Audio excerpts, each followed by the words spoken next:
Assalamualaikum warahmatullahi wabarakatuh. Waalaikumsalam warahmatullahi wabarakatuh. Perkenalkan di sini saya dengan Ika Mulia Agustin akan mempresentasikan materi mengenai silabus pembelajaran.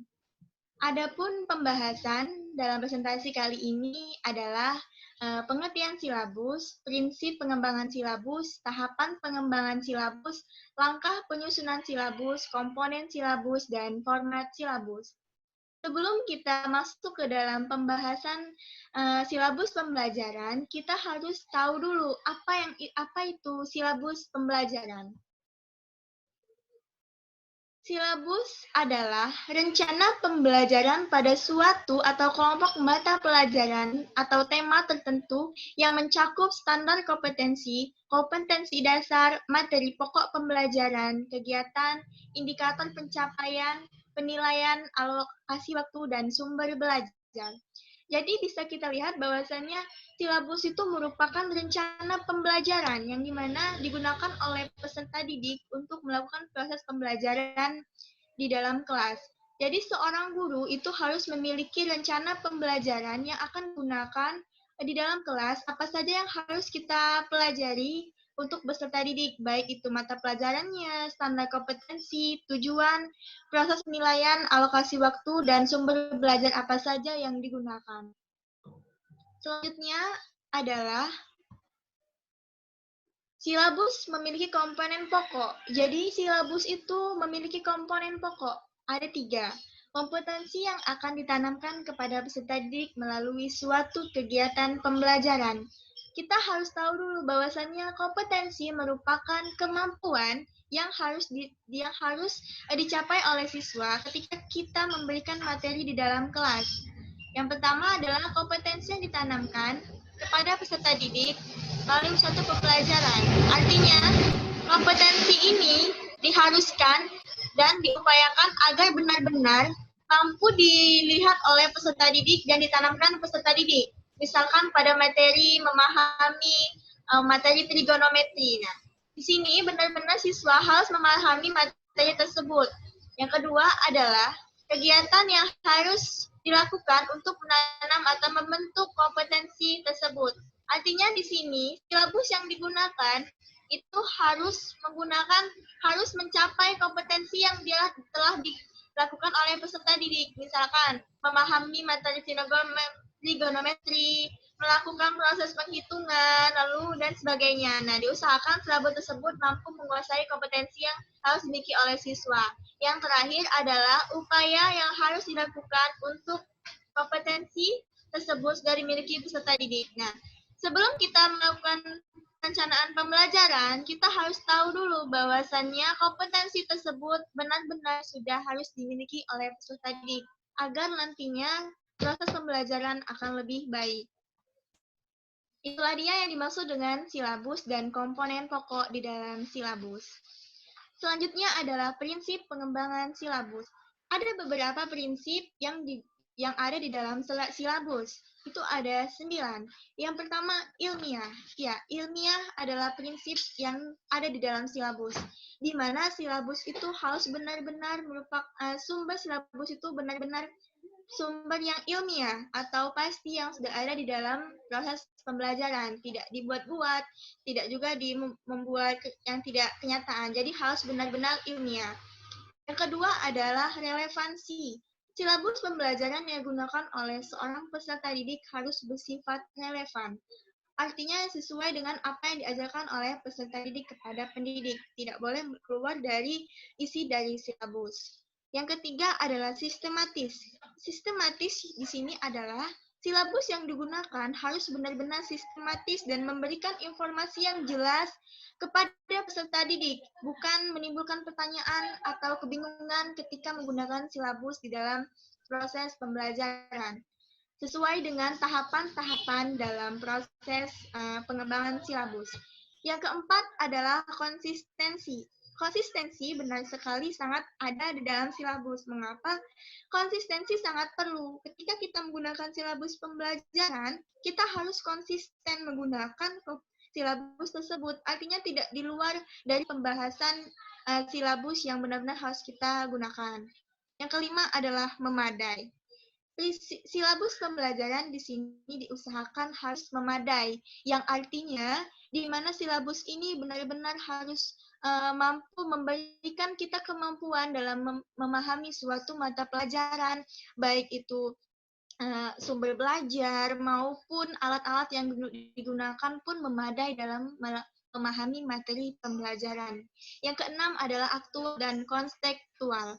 Aktual adalah dimaksud di sini adalah maksudnya bersifat kontekstual, yang dimana materi yang diajarkan itu benar-benar materi yang aktual atau kontekstual. Yang ketujuh adalah fleksibilitas. Fleksibel harus penting di dalam silabus dan harus benar-benar diterapkan di dalam silabus. Karena apabila silabus yang kita gunakan tidak fleksibel dan tidak jelas, maka silabus tersebut mungkin peserta didik akan bingung maupun juga pendidik akan bingung memahami pembelajaran di dalam kelas. Yang kedelapan adalah menyeluruh. Silabus pembelajaran yang kita gunakan itu harus benar-benar menyeluruh.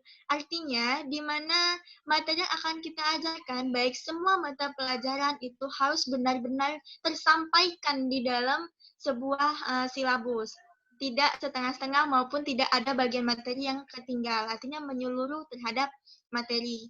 Nah, yang terakhir adalah desentralistik, di mana silabus pembelajaran harus menyesuaikan daerah, sekolah maupun daerah masing-masing yang ada di dalam silabus pembelajaran. Seperti halnya di dalam sekolah-sekolah yang sesuai, tidak boleh keluar dari daerah-daerahnya. Misalkan silabus pembelajarannya, sumber belajarnya tidak ada di dalam sumber sekolah yang ada yang kita gunakan, misalkan kurang memadai. Nah, diharuskan silabus tersebut harus benar-benar menyesuaikan sekolah dan keadaan di daerah-daerah sekolah tersebut. Itulah dia ke-9 prinsip pengembangan silabus. Materi yang selanjutnya adalah tahapan pengembangan silabus. Kita harus tahu apa aja sih tahapan dalam mengembangkan silabus. Itu ada 5. Yang pertama adalah perencanaan. Perencanaan itu merupakan tahap awal di mana kita ketika membuat silabus, kita harus merencanakan dulu apa saja mata pelajaran yang hendak kita masukkan di dalam silabus pembelajaran, lalu prosesnya, standar kompetensi apa saja, kemudian indikator apa saja, lalu alokasi waktu yang kita gunakan berapa lama, sumber belajar apa saja yang harus kita tentukan di dalam sebuah silabus. Itu semua harus direncanakan oleh seorang peserta didik. Kedua adalah pelaksanaan. Setelah kita melakukan perencanaan untuk penyusunan sebuah silabus, yang kita lakukan adalah pelaksanaan, di mana pelaksanaan tersebut adalah proses dari melaksanakan apa yang telah guru rencanakan dari perencanaan silabus. Selanjutnya adalah perbaikan. Perbaikan ini diperlukan apabila terdapat kesalahan atau penambahan yang mungkin perlu dimasukkan di dalam sebuah silabus. Misalkan ada beberapa materi yang belum masuk dan kurang kita masukkan di dalam sebuah silabus, maka kita bisa memperbaiki silabus tersebut. Yang keempat adalah pemantapan. Setelah kita melakukan perencanaan, pelaksanaan, dan telah melakukan perbaikan, maka kita harus melakukan pemantapan, yang dimana pemantapan ini adalah artinya silabus yang telah kita buat itu benar-benar memang sudah bisa kita gunakan di dalam proses pembelajaran. Tidak ada kekurangan maupun keraguan apalagi yang ada di dalam benak seorang peserta pendidik di dalam mengembangkan sebuah silabus. Yang selanjutnya adalah penilaian silabus. Silabus tetap melakukan penilaian, yang dimana itu melakukan penilaian adalah salah satu sistem evaluasi, di mana ketika kita sudah melaksanakan sebuah silabus, kita harus menilai silabus tersebut. Apakah silabus tersebut benar-benar dipahami dan mencapai tujuan yang hendak kita capai atau belum. Jadi, di dalam tahap akhir, kita sebagai seorang pendidik harus menilai kemampuan dan tujuan apa saja yang telah kita peroleh dari penilaian dari silabus tersebut. Apabila terdapat kekurangan, hendak kita lakukan evaluasi untuk bahan pembelajaran yang berikutnya. Jadi itulah dia tahapan untuk mengembangkan silabus. Selanjutnya adalah langkah penyusunan silabus. Kita mungkin belum melihat nyata seperti apa silabus pembelajaran, tetapi ada beberapa langkah yang harus kita lihat dalam menyusun silabus pembelajaran.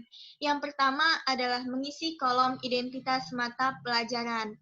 Mengisi kolom identitas mata pelajaran itu misalkan mata pelajaran bahasa Indonesia, lalu IPA, IPS. Nah, itu harus kita isi pelajaran apa saja yang ada di dalam silabus. Yang kedua adalah mengkaji standar kompetensi dan kompetensi dasar. Ini adalah poin penting di mana kompetensi itu harus kita cantumkan. Silabus itu kita cantumkan apa saja kompetensi yang hendak dicapai oleh siswa. Apakah itu memahami, atau kalau itu menjelaskan, atau menghitung. Nah, itu semua harus jelas di dalam membuat silabus. Ketiga adalah mengidentifikasi materi pokok. Tidak semua materi panjang-panjang harus kita masukkan dalam sebuah silabus, tetapi kita harus identifikasi dulu materi apa saja atau pokok-pokok apa saja yang hendak kita masukkan di dalam silabus untuk kita tuangkan di dalam proses pembelajaran. Jadi itu semua harus benar-benar dilihat oleh pembuat silabus pembelajaran. Yang keempat adalah mengembangkan kegiatan pembelajaran. Ini sangat penting sekali karena mungkin tidak hanya teori yang harus kita pelajari di dalam kelas, tetapi juga harus ada praktek. Nah, di mana praktek tersebut mungkin mendukung untuk mengembangkan kegiatan pembelajaran setelah didukung oleh teori-teori yang kita ajarkan kepada peserta didik. Jadi, apapun kegiatan yang bisa mengembangkan kegiatan pembelajaran itu harus dimasukkan di dalam sebuah silabus. Yang kelima adalah merumuskan indikator pencapaian kompetensi.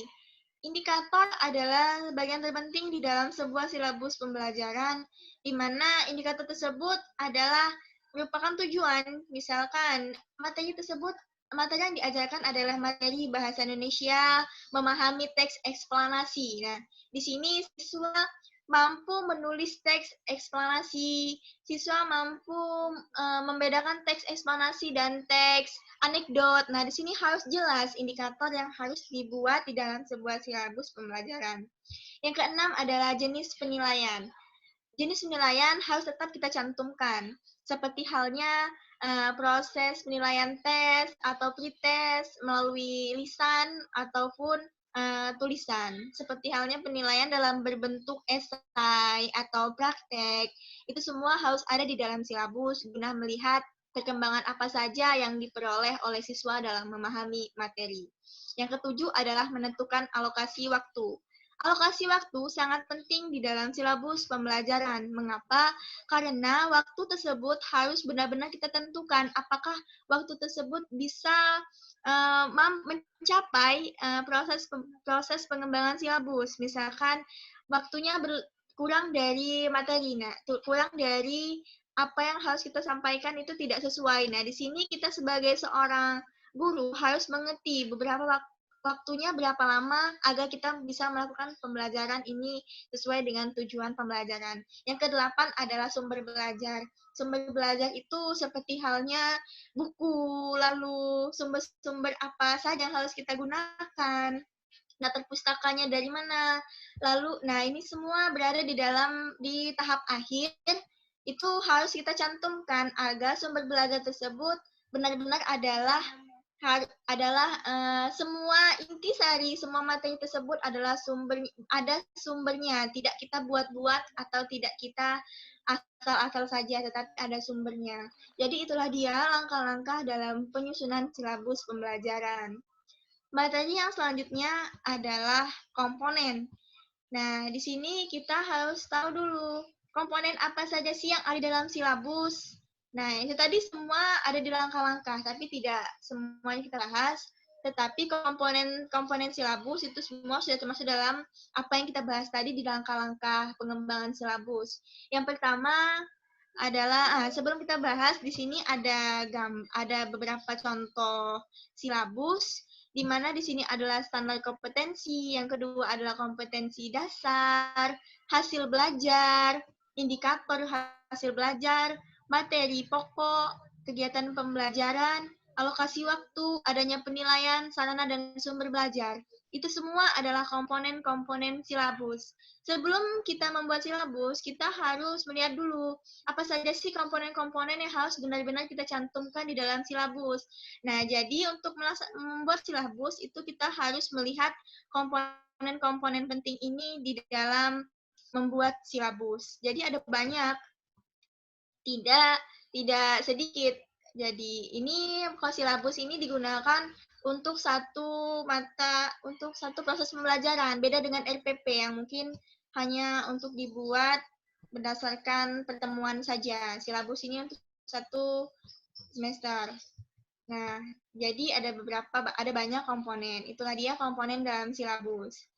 Selanjutnya adalah format silabus. Seperti apa sih format silabus pembelajaran? Mungkin ada beberapa yang masih bingung bagaimana format silabus. Di sini Ika mengambil beberapa contoh format silabus, ada 2.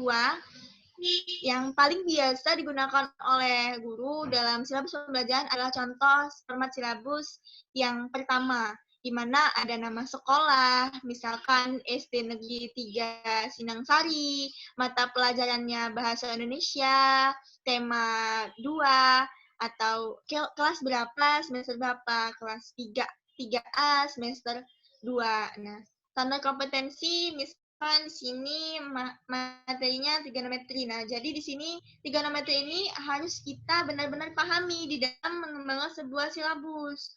Misalkan di sini materinya bahasa, memahami kompetensinya puisi. Nah, jadi di sini kompetensi dasar, materi pokok, kegiatannya, indikator, sumber, itu harus semuanya mengenai puisi. Jadi ini adalah contoh dari format silabus. Contoh kompetensi dasar adalah memahami puisi, materi pokoknya puisi modern misalkan. Nah, kegiatan pembelajarannya adalah menjelaskan puisi modern, mempraktikkan puisi modern seperti apa, indikatornya misalkan siswa memahami puisi modern, siswa mampu membedakan puisi modern dan puisi lama. Lalu penilaiannya seperti siswa membuat puisi lama, siswa membuat puisi modern. Nah, itu seperti halnya penilaian. Lalu alokasi waktu, misalkan 1 kali 45 menit. Sumber belajarnya misalkan buku Bahasa Indonesia semester 5 Erlangga misalnya. Itu adalah sebuah format silabus yang harus kita isi dalam silabus pembelajaran. Yang kedua adalah format silabus kedua. Di sini ada tetap nama mata pelajaran kelas. Mengapa harus kita cantumkan? Itu harus benar-benar kita cantumkan agar silabus tersebut benar-benar terlihat bahwasannya, oh ini silabusnya, nama sekolahnya di SD ini, mata pelajarannya ini. Jadi guru tidak bingung mana silabus yang sudah kita gunakan dalam sekolah ini, pelajaran ini. Jadi ini harus benar-benar kita cantumkan di awal pembuatan silabus. Tidak berbeda dengan format 1, ini hanya sebagian saja. Misalkan tidak semua dimasukkan dalam sini dalam bentuk tabel, tetapi dalam bentuk tulisan menjala seperti ini. Misalkan ada kompetensi materi IPA mengenai ekosistem alam. Nah, jadi kompetensi dasarnya misalkan kehidupan makhluk hidup di air. Nah, materi pokoknya apa? Lalu dicantumkan guru di sini, ditulis di dalam silabus 2. Berbeda dengan yang tadi yang menggunakan tabel. Tetapi isinya tetap sama saja, masih standar kompetensi dan lainnya, tetapi beda format saja. Nah, jadi itulah dia contoh format silabus yang sering digunakan di dalam proses pembelajaran di dalam kelas. Selanjutnya adalah kesimpulan.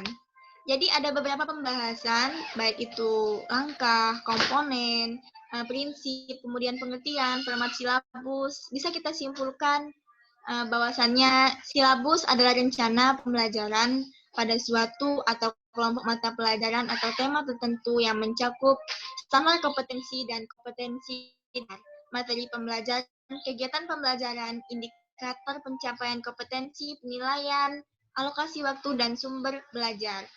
Silabus merupakan sumber pokok dalam penyusunan rencana pembelajaran, baik untuk satu standar kompetensi maupun satu kompetensi dasar. Artinya, apabila kita hendak melaksanakan proses pembelajaran, ada baiknya kita harus punya silabus, jangan untuk menggunakan tangan kosong saja, tapi kita mempunyai rencana bahwasannya inilah dia materi yang hendak kita ajarkan kepada peserta didik untuk mencapai tujuan dari proses pembelajaran.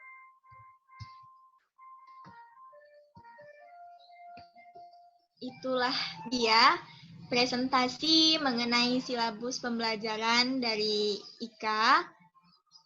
Ika mohon maaf apabila terdapat kesalahan atau kekurangan penyampaian materi selama jalannya presentasi.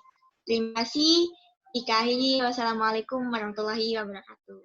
Waalaikumsalam warahmatullahi wabarakatuh.